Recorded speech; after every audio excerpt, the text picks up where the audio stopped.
Jennifer Miller.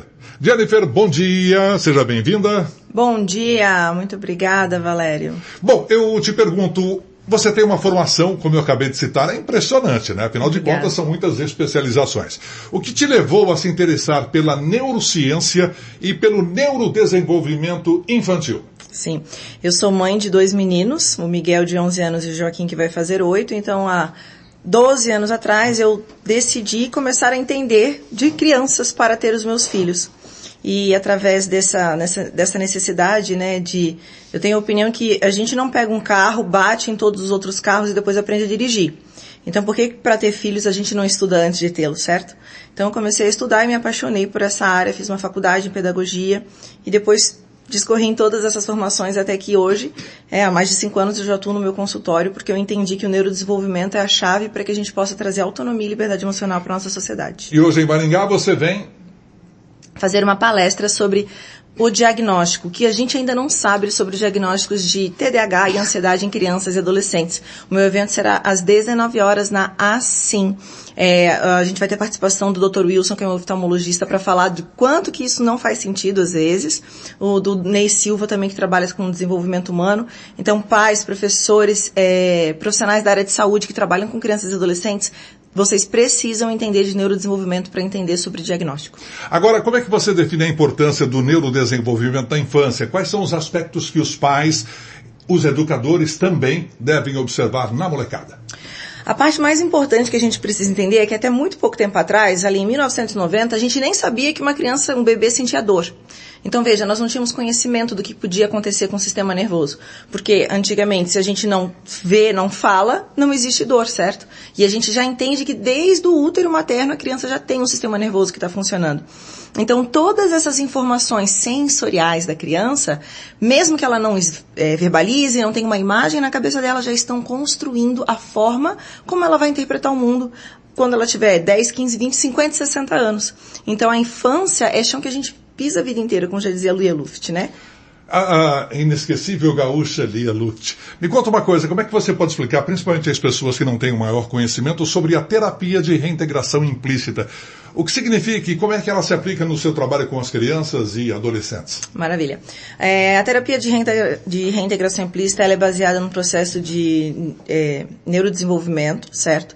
Onde a gente compreende quais são os conflitos emocionais que estão por trás de alguns sintomas, como o TDAH, a ansiedade. Nós não tratamos esses diagnósticos, mas só a forma como a pessoa se sente. Porque, veja, eu tenho TDAH e várias outras pessoas que têm um grande desenvolvimento têm esse diagnóstico e não sofrem com isso. Então, o problema não são as características do nosso cérebro, é a forma como a gente se porta mediante a sociedade, a forma como os adultos criam expectativas da criança. Então, quando eu faço um processo de TRI para crianças menores ali de 7, 8 anos, 95% de chance é de o papai e da mamãe passar por terapia e só receber uma orientação em relação à criança. Agora, os desafios no aprendizado, né? Quantos pais passam problemas com o aprendizado da criança? Quais os desafios mais comuns que você verifica nas crianças neste processo de aprendizagem? E como é que a sua abordagem pode ajudar a superar esse problema da criança ou dos pais? Eu digo que criança não tem problema. Quem tem problema são os adultos, mas por falta de conhecimento mesmo, não por maldade. Eu sei que todo pai e mãe está aí apaixonado pelo seu filho, né? Mas toda criança nasce com a competência, com a capacidade de desenvolver a leitura, a escrita, todo e qualquer tipo de aprendizado. Mas se a gente não consegue desenvolver um ambiente preparado para aquele desenvolvimento, um sono adequado, a alimentação adequada, a proximidade emocional, que faz com que a gente seja marionete aí nas mãos das nossas emoções e a gente não entende, essa criança ela começa a trazer comportamentos desafiadores. Mas todo comportamento é comunicação de alguma necessidade emocional que não está sendo atendida.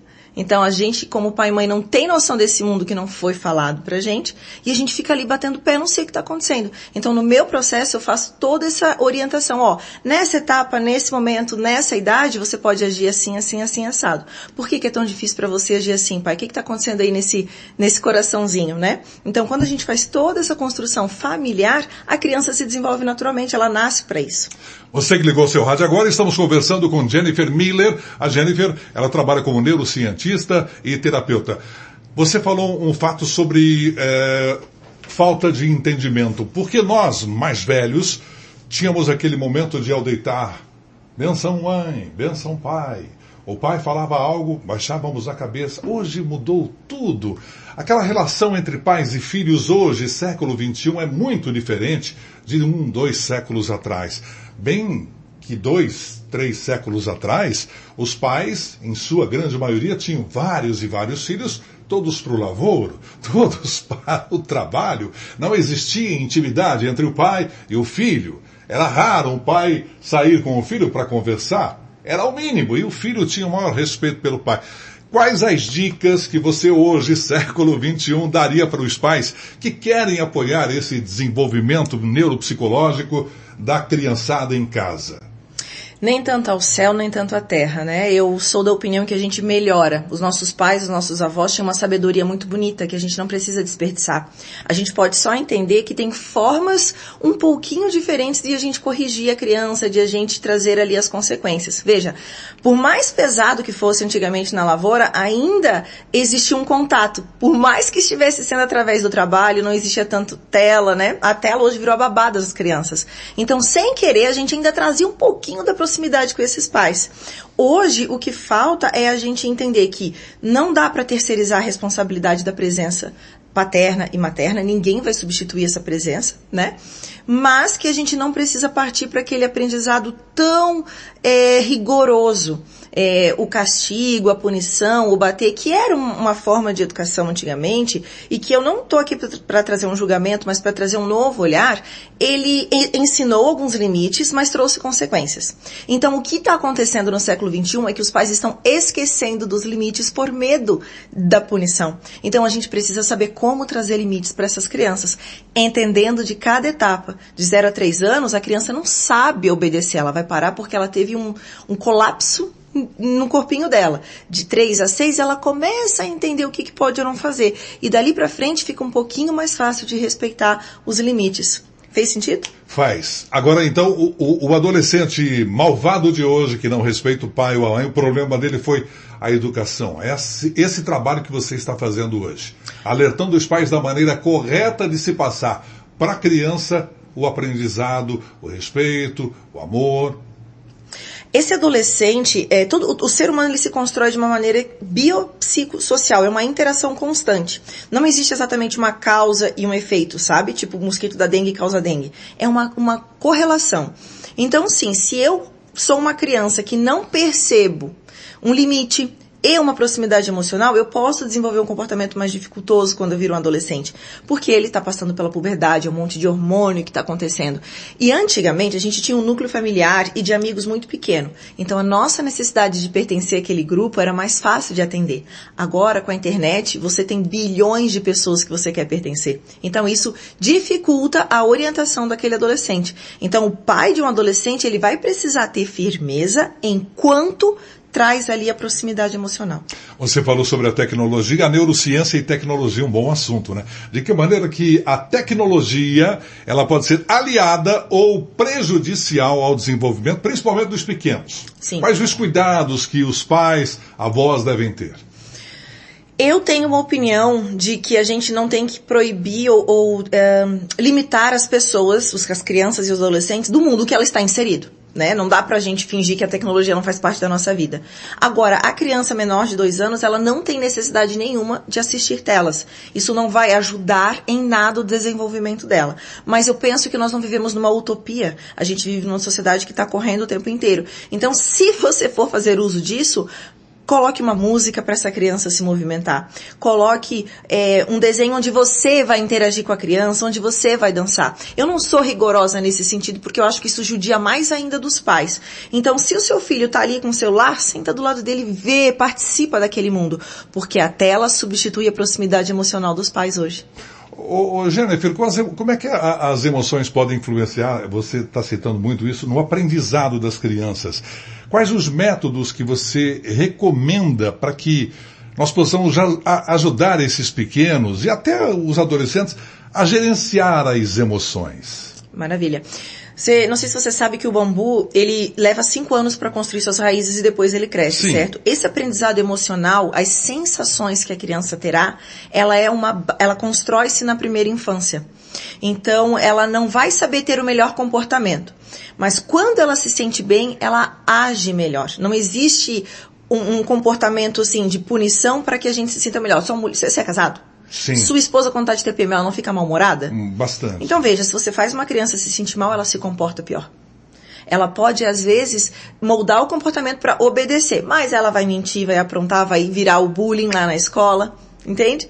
Então, primeiro a gente faz a criança ter uma sensação de segurança, entendendo do que ela precisa, para depois ela se comportar melhor. O aprendizado desenvolve-se através de uma sensação emocional saudável. As pessoas destacam muito hoje nos stories de que tudo que a criança vê, ela vai refletir. Os pais brigam, ela vai dar problemas lá na frente. Os pais se amam, ela vai ter um comportamento diferente. A criança, mesmo ali nos 2, 3 aninhos, ela está gravando tudo ao seu entorno. Desde os 6 meses de idade, nós temos uma área no cérebro que chama área fusiforme da face, que está absorvendo os contextos, as expressões, se eu estou sendo aceito ou não. Isso é da natureza humana. Então, com 6 meses de idade, a criança já está começando a perceber como ela deve se portar mediante ao mundo, e não somente com o comportamento que o adulto tem diretamente com ela. A forma como eu ajo com o meu parceiro faz com que a criança entenda isso pode ou não. Mas não é que toda criança que vive um ambiente ruim vai ser má no futuro, porque a gente não tem como entender como os 86 bilhões de neurônios vão criar conexões no cérebro. Então, da mesma forma que você não pode evitar 100% um câncer, mas você cuida da saúde, a gente cuida da educação das nossas crianças, dando limite e proximidade emocional para trazer essa segurança no futuro. Como especialista na área, Jennifer, como é que você vê hoje muitas crianças que, quando os pais vão conversar com ela, 9 anos, 10, 11, 12, se você continuar assim, eu vou chamar o conselho tutelar, viu, pai? E aí? Que situação é essa? Onde é que fomos parar? Alguns casos, claro. Sim, justamente foi aquilo que eu trouxe. A gente perdeu a sabedoria do passado e quis trazer somente a liberdade. Mas toda liberdade vem atrelada de uma responsabilidade. Então, hoje a criança ela tem acesso à internet. Na internet pode-se falar de tudo, certo? O conselho tutelar é para proteger uma criança que sofre negligência severa, né? Agora, como está a sensação de ser uma autoridade perante aquela criança?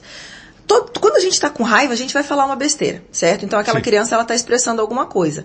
O pai, ele vai olhar e dizer, eu sei que você está chateado porque eu não te deixei fazer alguma coisa. Ainda assim, eu sou o seu pai e nesse momento, eu sei que isso é melhor para você.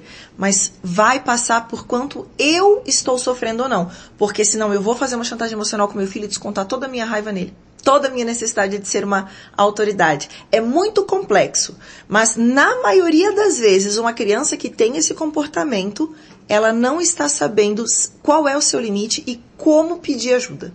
Você citou momentos atrás sobre a educação que nós tínhamos nos anos passados. Muitos com mais de 45, 50, 60 anos tiveram uma educação muito severa. Apanhavam, ficavam de castigo. Os professores tinham a autorização dos pais para chamar-lhes a atenção, colocá-los de castigo e até uns croques bem dados. Me recordo de alguns, com certeza.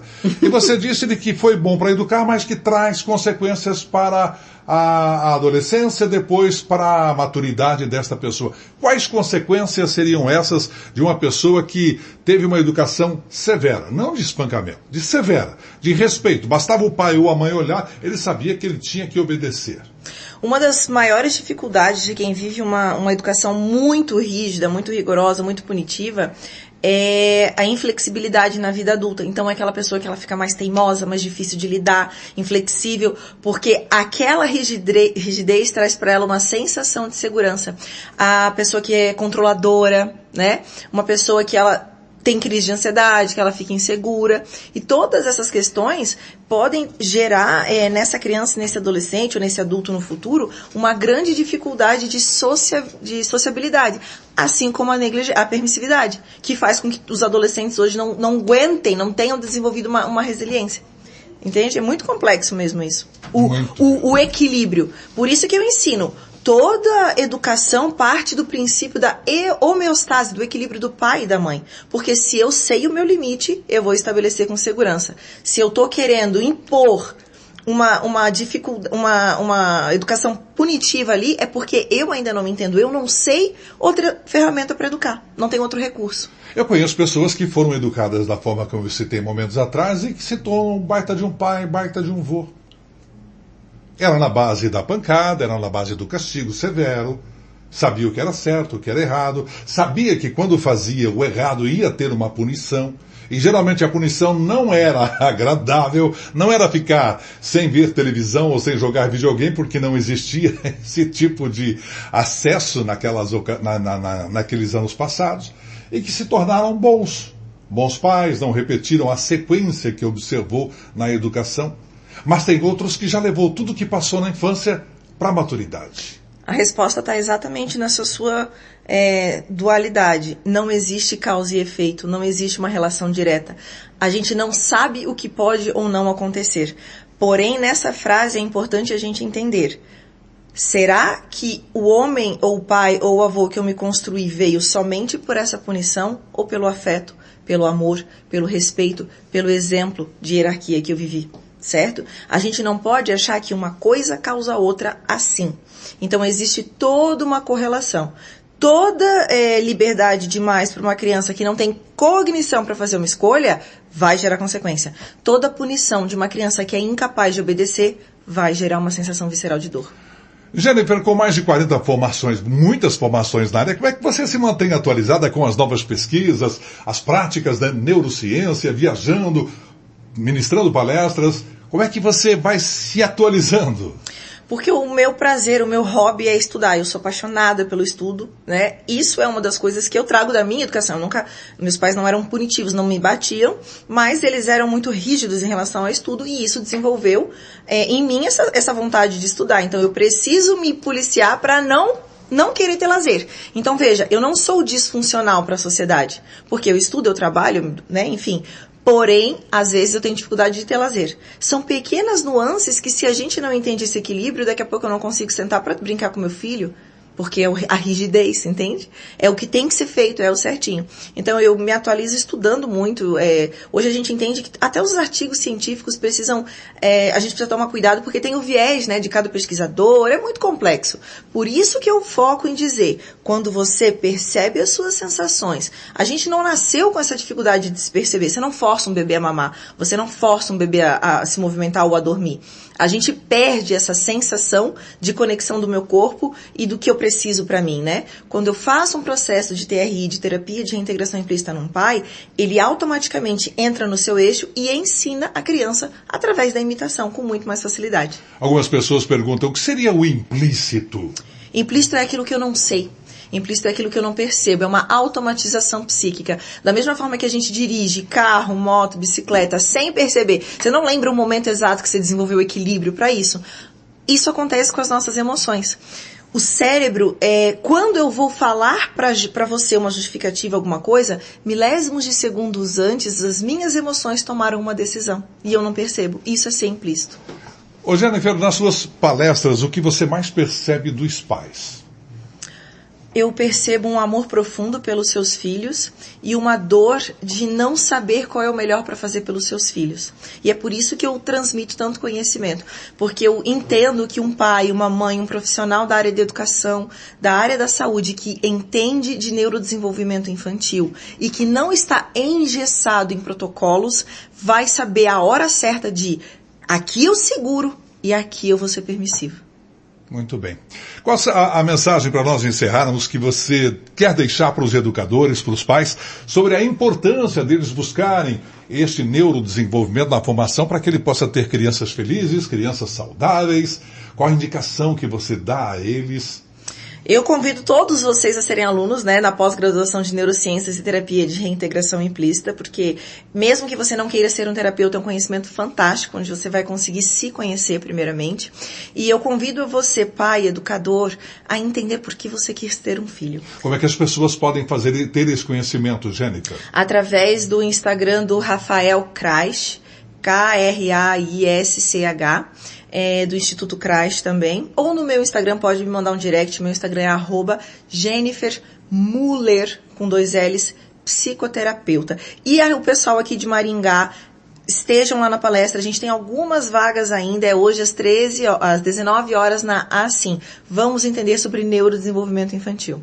Agora, na pergunta, a mensagem para você deixar para os pais, além deles participarem, fazerem o estudo, porque você disse que começou a trabalhar na neurociência, se desenvolver neste aprendizado para poder ser uma melhor mãe. Sim, exatamente. O que eu digo para os pais é: estejam preparados para olhar para a infância de vocês. Sem passar pelo aprendizado de quem vocês são, é difícil mudar o padrão de comportamento como pai e como mãe.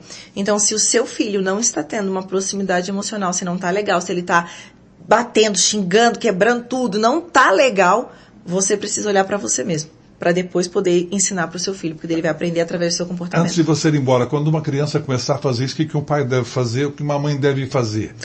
Ensine as 3 regras de ouro. A gente não faz mal a si, ao outro e ao ambiente. Direcione essa criança para um lugar onde ela possa extravasar a raiva dela, a dor dela, limitado, porque a criança também não sabe até onde eu posso, até onde eu não posso ir.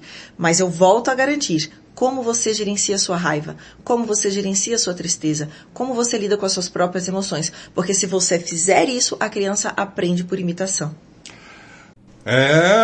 Tivemos aí uma aula. Jennifer Miller, ela se formou em pedagogia, mas não. Ela buscou a psicanálise, neuropsicologia, neuropsicopedagogia, educação parental. E ela hoje faz uma palestra na Associação Comercial de Maringá a partir das 7 horas da noite. Ela já está há 5 anos como neurocientista e terapeuta, e todos os endereços que ela passou eu estou repetindo aqui na tela do YouTube, e ela repete agora para você que está acompanhando pelo rádio, para que você possa acompanhá-la e ter também mais informações e saber como eu poderia adentrar a esta área para melhorar minha vida como pai e como mãe. Só reforçando também que eu esqueci de falar, para os pais eu faço orientação parental online, e eu tenho cursos também, então agendem ali com a minha secretária e com a Thaís lá no meu Instagram, Jennifer Muller, psicoterapeuta. A sua pré-terapia, minha agenda está fechada para setembro, mas para metade de outubro para frente eu ainda tenho alguns horários disponíveis, e você pode sim construir um afeto com seu filho, sendo autoridade e trazendo ali a liberdade que ele precisa. Para os profissionais da saúde ou educadores que querem fazer uma formação a mais, uma especialização, nós temos a pós-graduação em neurociências e terapia de reintegração implícita, através do Instagram do Rafael Kraisch, K-R-A-I-S-C-H, você também tem acesso a essa formação. Jennifer, muito obrigado pela visita, uma boa palestra e seja bem-vinda a Maringá. Muito obrigada. E nós voltamos daqui a pouquinho na programação da 93.3 e já entrevista.